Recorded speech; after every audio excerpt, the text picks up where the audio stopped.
Good morning, Pioneers. Today is Thursday, March 21st. My name is Andrew Ingram. And I'm Hallie Whistler, and this is your weekly premiere of the press. This week is the severe weather storms that plowed through the Midwest region late last week.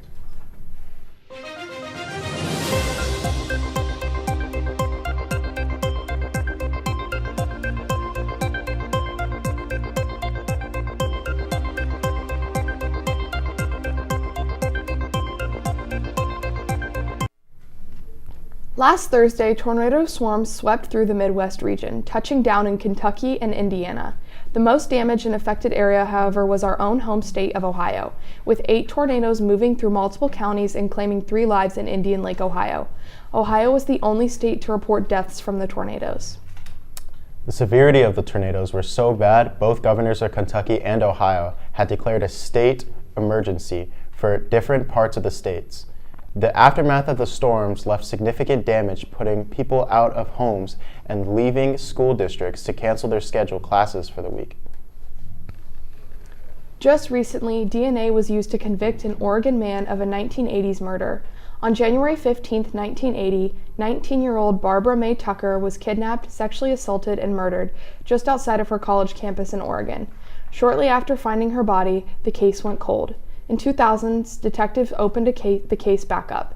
Due to an advancement in DNA analysis, during her autopsy, scientists were able to retract a form of unknown DNA. They later believed it to belong to a 60-year-old man named Robert Plymouth. In 2021, police began to surveil him and observed him spit out a piece of chewing gum. Detectives collected it and were able to positively match it to the DNA found on the victim's body from years prior. Plymouth now remains in custody and is set for sentencing on June 21st of this year. A controversial immigration law was appealed early this week, postponing the legislation just hours after the Supreme Court gave the bill the go-ahead to begin in effect.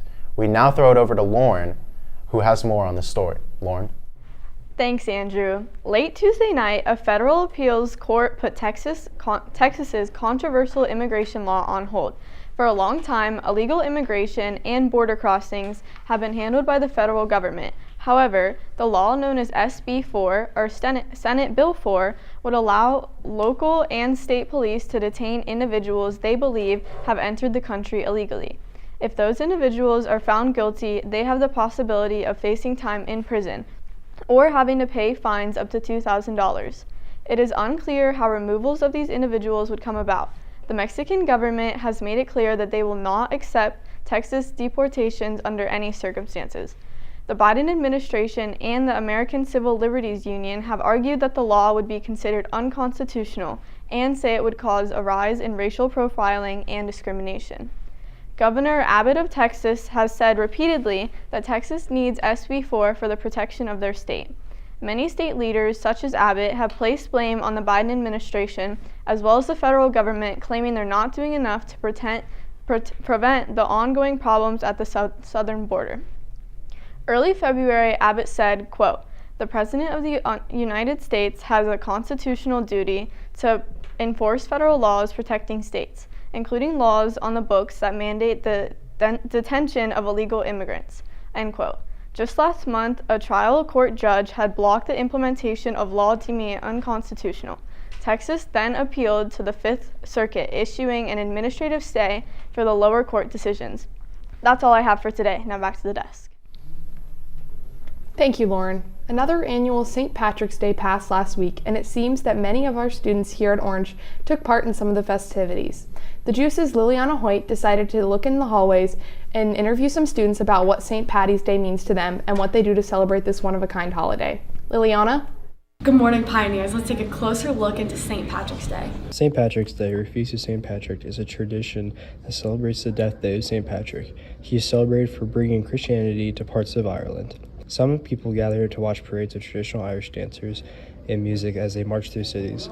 The shamrock is a symbol of the day, for it's symbolizing the Holy Trinity. So me and my family, I'm from Ireland. My parents are, my grandparents are. So we like to go out to dinner, just pay some respect to the Irish. I think it's just a fun time. I'm glad it's brought over to the United States. I'm glad to celebrate.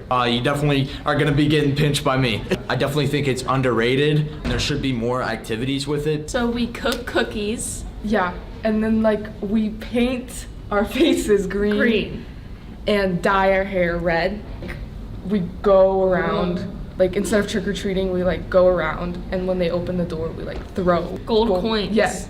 at them. Yeah. So I wear green, and my mom also buys me gold chocolate coins. Wear green or people will pinch you. Yeah, if you aren't wearing green, I'm gonna pinch you. That's all for today, Pioneers. Now back to the desk.